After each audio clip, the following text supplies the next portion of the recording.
विद्यार्थिनी मित्र आणि मैत्रिणींनो, प्रकरण पहिले सूक्ष्म अर्थशास्त्र व स्थूल अर्थशास्त्र यांचा परिचय आपण पाहिलेला आहे. प्रस्तावनेमध्ये आपण पाहिलं की अर्थशास्त्र हे एक सामाजिक शास्त्र आहे, कारण दैनंदिन जीवन जगत असताना मानवाचे जे आर्थिक वर्तन घडते त्या आर्थिक वर्तनाचा अभ्यास अर्थशास्त्रामध्ये केला जातो आणि म्हणून अर्थशास्त्र हे एक सामाजिक शास्त्र आहे. अभ्यास पद्धतीच्या आधारे अर्थशास्त्राच्या दोन शाखा करण्यात येतात, दोन प्रकार करण्यात येतात. एक म्हणजे सूक्ष्म अर्थशास्त्र. अर्थशास्त्रामध्ये जे काही वेगवेगळे सिद्धांत आहेत त्या सिद्धांताचं विभाजन किंवा प्रकार आपल्याला दोन भागामध्ये करता येतात. एक सूक्ष्म अर्थशास्त्र आणि दुसरा आहे स्थूल अर्थशास्त्र. यालाच अर्थशास्त्राच्या प्रमुख दोन शाखा असेही म्हणतात. सूक्ष्म याचा अर्थ लहान भाग किंवा छोटा घटक असा आहे. मूळ शब्द ग्रीक भाषेतील आहे मायक्रोस आणि या मायक्रोस पासून शब्द बनलेला आहे मायक्रो. मायक्रोस पासून मायक्रो हा शब्द बनलेला आहे. स्थूल म्हणजे मोठा भाग,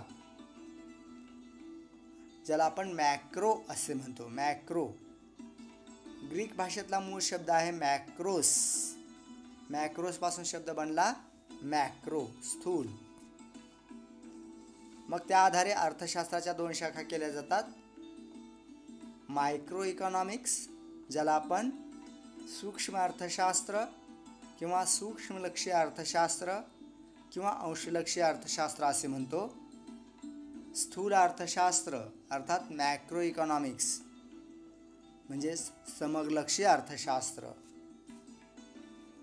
अर्थशास्त्र हे जे वर्गीकरण आहे ते रॅग्नर फिश या अर्थशास्त्रज्ञांनी केलेलं आहे. नॉर्वे या देशातील अर्थशास्त्रज्ञ होता रॅग्नर फिश. त्याने हे वर्गीकरण केलेलं आहे. हे रॅग्नर फिश यांचं चित्र आहे आणि हे आहेत जॉन टिम्बरजेन. या दोघांना 1969 मध्ये अर्थशास्त्रातले नोबेल पारितोषिक, जे पहिल्यांदा सुरू झाले होते, ते नोबेल पारितोषिक प्राप्त झालेले आहे. रॅग्नर फिश यांनी अर्थमिती, ज्याला आपण इकॉनोमॅट्रिक्स असे म्हणतो, अर्थमिती, जसं आपण भूमिती म्हणतो तसं ही अर्थमिती आहे, इकॉनोमॅट्रिक्स, ज्याच्यामध्ये अर्थशास्त्राच्या या शाखेमध्ये गणित आणि संख्याशास्त्र यांचा वापर करण्यात आलेला आहे. आणि ह्या अर्थमितीमध्ये दिलेल्या योगदानाबद्दल किंवा अर्थमिती ही अर्थशास्त्राची शाखा शोधून काढल्याबद्दल जॉन टिम्बरजेन आणि रॅग्नर फिश यांना 1969 सालचे अर्थशास्त्रामधील नोबेल पारितोषिक प्राप्त झालेले आहे.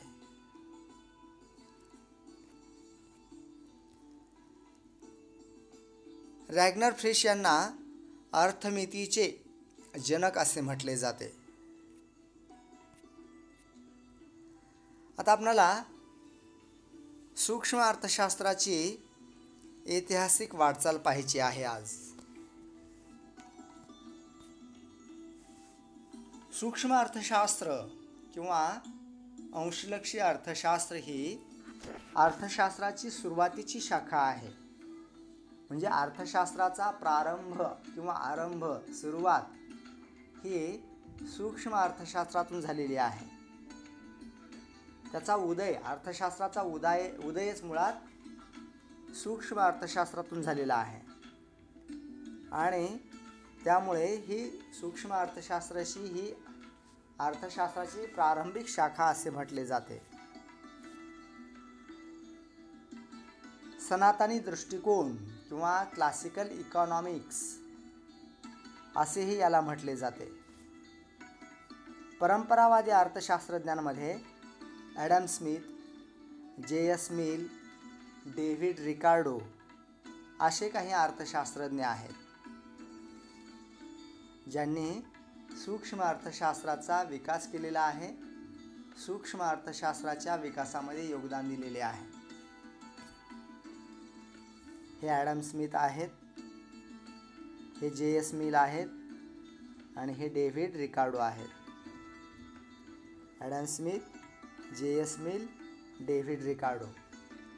तर या तिघांनी यांना परंपरावादी अर्थशास्त्रज्ञ म्हणतात. म्हणजे अगदी सुरुवातीच्या काळामध्ये अर्थशास्त्राचा पाया रचण्यामध्ये या 3-4 अर्थशास्त्रज्ञांचं योगदान फार मोलाचं आहे. अर्थशास्त्राची पायाभरणी करण्यामध्ये किंवा अर्थशास्त्राची जी प्रारंभिक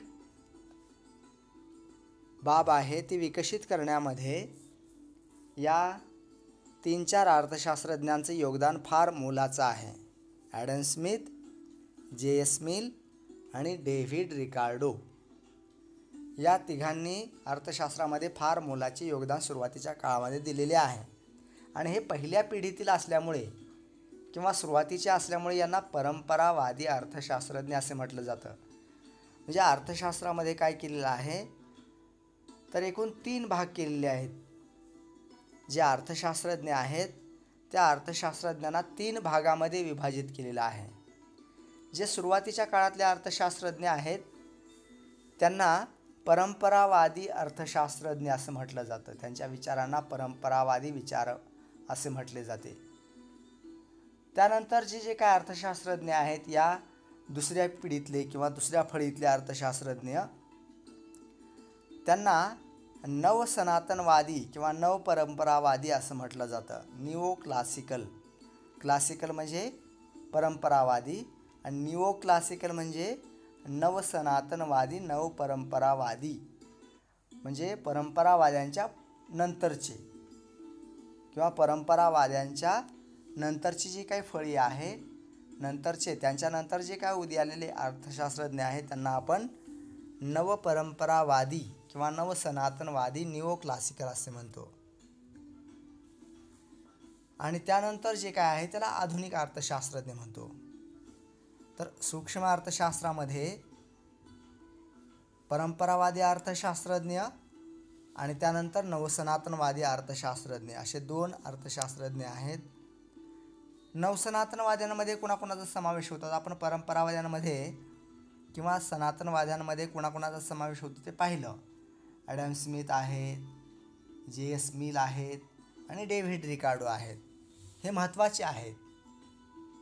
त्यांना जोडून आणखीन छोटे मोठे अर्थशास्त्रज्ञ खूप सारे असणार आहेत. पण सर्वात मोठं योगदान जे आहे ते यांचं असणार आहे. आता नवसनातनवादी जे अर्थशास्त्रज्ञ आहेत त्या नवसनातनवाद्यांमध्ये doctor Alfred Marshall, professor doctor Alfred Marshall यांचं योगदान हे अतिशय मोलाचं आहे. हा आल्फ्रेड मार्शल यांचा फोटो आहे. डॉक्टर आल्फ्रेड मार्शल हे नवसनातनवादी अर्थशास्त्रज्ञ आहेत. म्हणजे पहिल्या पिढीतले अर्थशास्त्रज्ञ जे आहेत त्यांच्यानंतर ज्यांनी अर्थशास्त्रामध्ये सिद्धांत मांडले किंवा लेखन केलं त्याच्यामध्ये मार्शल यांचा फार मोलाचा वाटा आहे. मार्शल यांचे योगदान, डॉक्टर आल्फ्रेड मार्शल यांचे योगदान फार महत्त्वाचं आहे. डॉक्टर आल्फ्रेड मार्शल यांनी सूक्ष्म अर्थशास्त्राच्या विकासाला खूपच मोठं योगदान दिलेलं आहे. आणि ही अर्थशास्त्राची जी शाखा आहे, सूक्ष्म अर्थशास्त्र ही जी शाखा आहे ती त्यांनी विकसित केलेली आहे. खऱ्या अर्थाने ती लोकप्रिय केलेली आहे. डॉक्टर आल्फ्रेड मार्शल यांनी अर्थशास्त्राची मूलतत्वे, प्रिन्सिपल्स ऑफ इकॉनॉमिक्स असं त्यांच्या ग्रंथाचं नाव आहे. अर्थशास्त्राची मूलतत्वे असं मराठीमध्ये म्हटलं जातं आणि इंग्लिशमध्ये त्याला प्रिन्सिपल्स ऑफ इकॉनॉमिक्स असं म्हटलं जातं. तर प्रिन्सिपल्स ऑफ इकॉनॉमिक्स नावाचा ग्रंथ 1890मध्ये प्रसिद्ध केलेला आहे, प्रकाशित केलेला आहे. हा त्यांचा ग्रंथ आहे principles of economics, Alfred Marshall यांचा. अल्फ्रेड मार्शल यांच्या व्यतिरिक्त professor Pigou, J R. Hicks, professor Samuelson, श्रीमती जॉन रॉबिन्सन या अर्थशास्त्रज्ञांनी सुद्धा अतिशय मोलाचं योगदान दिलेलं आहे, ज्यामुळे अर्थशास्त्राची ही जी शाखा आहे ती नावारूपाला आलेली आहे. आता आपण सूक्ष्म अर्थशास्त्राची ऐतिहासिक वाटचाल जाणून घेतली. त्याच्यामध्ये आपण एक 2-3 गोष्टी पाहिल्या. त्यामध्ये सनातनवादी अर्थशास्त्रज्ञांनी सुरुवातीच्या काळामध्ये जे योगदान दिले आहे ते आपण पाहिलं. त्यानंतर त्या सनातनवाद्यांमध्ये किंवा परंपरावादी अर्थशास्त्रज्ञांमध्ये कोणाकोणाचं योगदान आहे ते पाहिलं. अर्थशास्त्राचा पाया ज्यांनी रचला, ज्याला अर्थशास्त्राचे जनक असे म्हटले जाते, ते doctor Adam Smith. Adam Smith हे अर्थशास्त्राचे जनक आहेत. पहिले अर्थशास्त्रज्ञ आहेत ज्यांनी अर्थशास्त्रामध्ये लेखन केलेलं आहे, ते पहिले अर्थशास्त्रज्ञ आहेत. वेल्थ ऑफ नेशन, राष्ट्राची संपत्ती, हा त्यांचा ग्रंथ आहे. ॲडम स्मिथ बरोबरच त्यानंतर जे काय अर्थशास्त्रज्ञ आहेत ते जे.एस. मिल आणि जे.एस. मिल यांच्याबरोबरच आणखीन एक अर्थशास्त्रज्ञ आहेत ज्यांचं सूक्ष्म अर्थशास्त्राच्या विकासामध्ये योगदान आहे, ते David Ricardo. Adam Smith, J S. Mill, David Ricardo यांना आपण सनातनवादी अर्थशास्त्रज्ञ म्हणतो. त्यानंतर नवसनातनवादी अर्थशास्त्रज्ञांचा काळ आपण पाहिला. त्यामध्ये नवसनातनवाद्यांमध्ये सर्वात मोलाचं योगदान कोणाचं असेल तर ते डॉक्टर अल्फ्रेड मार्शल यांचं आहे. त्यांनी प्रिन्सिपल्स ऑफ इकॉनॉमिक्स, अर्थशास्त्राची मूलतत्वे, हा ग्रंथ लिहिलेला आहे डॉक्टर मार्शल यांनी. आणि हा अर्थशास्त्रातील, विशेषतः सूक्ष्म अर्थशास्त्रातील अतिशय मोलाचा ग्रंथ आहे. अल्फ्रेड मार्शल यांच्या व्यतिरिक्त पिगू, जे.आर. हिक्स, प्रोफेसर सॅम्युएल्सन आणि श्रीमती जॉन रॉबिन्सन या अर्थशास्त्रज्ञांनी सुद्धा सूक्ष्म अर्थशास्त्राच्या विकासामध्ये मोलाचे योगदान दिलेलं आहे आणि ज्यामुळे सूक्ष्म अर्थशास्त्र ही अर्थशास्त्राची शाखा विकसित झालेली आहे, नावारूपाला आलेली आहे. ठीक आहे, त्याची ही ऐतिहासिक वाटचाल किंवा हे अर्थशास्त्र कसं विकसित होत गेलं, त्याच्यामध्ये कोणत्या कोणत्या अर्थशास्त्रज्ञांनी योगदान दिलं, याचा आपण थोडासा अभ्यास या ठिकाणी केलेला आहे. आता स्थूल अर्थशास्त्र ही जी अर्थशास्त्राची शाखा आहे त्याची ऐतिहासिक वाटचाल कशी झाली त्याच्याविषयी आपण विचार करूया. सूक्ष्म अर्थशास्त्र ही अर्थशास्त्राची जी शाखा आहे ती पहिल्यांदा उदयास आली. सूक्ष्म अर्थशास्त्राच्या उदया अगोदर स्थूल अर्थशास्त्र नावाची शाखा आलेली नव्हती. 16व्या आणि 17व्या शतकामध्ये इंग्लंडमध्ये, ब्रिटनमध्ये व्यापारवादी विचारवंतांचा एक गट उदयाला आला. आपल्याला माहिती आहे की 16व्या 17व्या शतकामध्ये युरोपमध्ये व्यापारवादाचे युग निर्माण झालेले होते. व्यापारवाद उदयास आलेला होता. देशाचा व्यापार कसा वाढेल यासाठी प्रत्येक युरोपियन देश प्रयत्नशील होते. तर ब्रिटनमध्ये 16व्या आणि 17व्या शतकामध्ये असाच एक गट उदयाला आलेला होता व्यापारवाद्यांचा. तर त्यांचं जे काही विश्लेषण आहे, त्यांनी जे काही सिद्धांत मांडले किंवा त्यांचे जे काही विचार होते ते विचार म्हणजे काय आहेत तर व्यापारवादी विचार आहेत. देशाचा विदेश व्यापार कसा वाढावा, राष्ट्रीय उत्पन्न आणि संपत्तीचे विश्लेषण कसे केले जावे, हे सगळं त्यामध्ये आहे. आणि त्यांचं हे विश्लेषण स्थूल अर्थशास्त्रीय दृष्टिकोनातून आहे. म्हणजे समग्र लक्ष्य आहे, ते संपूर्ण देशाशी संबंधित आहे ना. ते देशाचा व्यापार कसा वाढावा, राष्ट्राचा व्यापार कसा वाढावा, राष्ट्रीय उत्पन्न आणि संपत्तीचे विश्लेषण, हे त्यांचं स्थूल अर्थशास्त्रातलं लेखन होतं थोडंसं. म्हणजे थोडक्यात काय, तर ही स्थूल अर्थशास्त्राची थोडक्यात काय आहे, पायाभरणी आहे. त्यानंतर 18व्या शतकामध्ये फ्रान्समध्ये निसर्गवादी विचारवंतांचा एक गट उदयाला आला आणि त्यांनी सुद्धा राष्ट्रीय उत्पन्न आणि संपत्ती याबाबत आपले विचार व्यक्त केलेले आहेत, स्पष्ट केलेले आहेत. आणि ते सुद्धा मग काय झाले, राष्ट्रीय उत्पन्नाच्या संदर्भाने असल्यामुळे ते सुद्धा स्थूल अर्थशास्त्रातले विचार झालेले आहेत. थोडक्यात व्यापारवादी आणि निसर्गवादी विचारवंतांनी तत्कालीन राजसत्तेला ज्या काही शिफारशी केल्या, ज्या उपाययोजना सांगितल्या, जी धोरणे सांगितली, ती स्थूल अर्थशास्त्रीय दृष्टिकोनातून होती किंवा तो स्थूल अर्थशास्त्राचा भाग होता. सनातनवादी अर्थशास्त्रज्ञ जे सूक्ष्मलक्षी अर्थशास्त्रामध्ये योगदान दिलेले आहे, त्यामध्ये Adam Smith, J S. Mill, David Ricardo यांच्या सिद्धांतामध्ये सुद्धा काही प्रमाणात राष्ट्रीय उत्पन्न, संपत्ती विश्लेषण याविषयी थोडक्यात मत त्यांनी स्पष्ट केलेले आहेतच. पण त्यांचे विश्लेषण मात्र सूक्ष्म आणि स्थूल दोन्हींचं काय होतं, मिश्रण होतं, मिक्स झालेलं होतं. ते या तिघांचं विश्लेषण मिक्स होतं. सनातनवादी अर्थशास्त्रज्ञ Adam Smith, J S. Mill, David Ricardo, नवसनातनवादी अर्थशास्त्रज्ञ अल्फ्रेड मार्शल यांच्या विचारांचा पगडा 1930च्या जागतिक महामंदीपर्यंत कायम होता. म्हणजे लक्षात घ्यायसारखी परिस्थिती अशी आहे की 1930पर्यंत स्थूल अर्थशास्त्राच्या विश्लेषणाला स्कोप मिळालेला नाही. कारण जे सनातनवादी अर्थशास्त्रज्ञ होते, नवसनातनवादी अर्थशास्त्रज्ञ होते, या सर्वांच्या विश्लेषणाचा भर हा सूक्ष्म दृष्टिकोनातून होता. आणि त्यामुळे 1930पर्यंत तरी त्यांच्या विचारांचा पगडा होता. पण 1930ला एक जागतिक महामंदी उद्भवली. मंदी आपल्याला माहिती आहे, मंदी म्हणजे काय, तर अर्थव्यवस्थेमध्ये वस्तू आणि सेवांना मागणी नसते, त्याला आपण मंदी म्हणतो.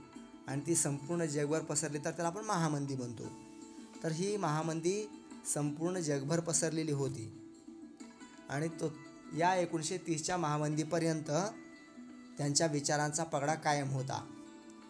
आता जगाला या महामंदीतून बाहेर काढण्यासाठी म्हणून काही अर्थशास्त्रज्ञांनी योगदान दिलेलं आहे, लेखन केलेलं आहे, तसा विचार केलेला आहे. त्यामध्ये लॉर्ड जे.एम. केन्स नावाचा एक अर्थशास्त्रज्ञ आहे, ज्यांनी पैसा, व्याज व रोजगार विषयक सामान्य सिद्धांत, the general theory of employment, interest and मनी,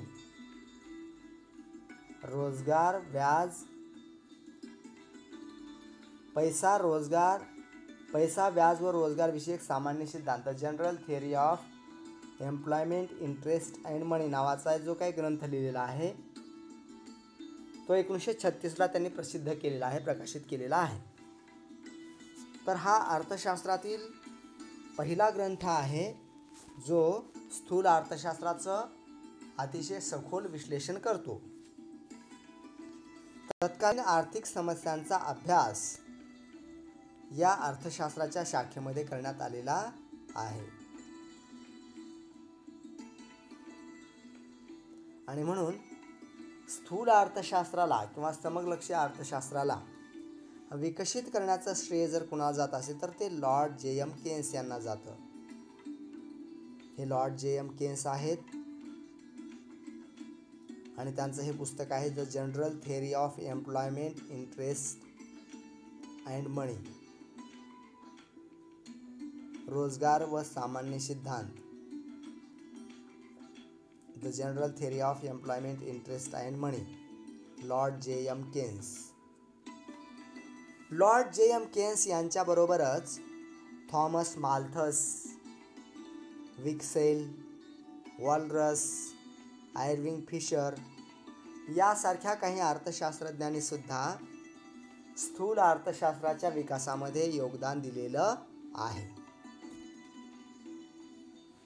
तर विद्यार्थिनी मित्र आणि मैत्रिणींनो, या ठिकाणी आपण आज ज्या गोष्टी महत्त्वाच्या पाहिल्या त्यामध्ये 2 बाबी पाहिल्या आपण. सूक्ष्म अर्थशास्त्राची ऐतिहासिक वाटचाल आणि स्थूल अर्थशास्त्राची ऐतिहासिक वाटचाल. या ठिकाणी आपण थांबूया. उद्याला यावरती परत चर्चा करूया. धन्यवाद.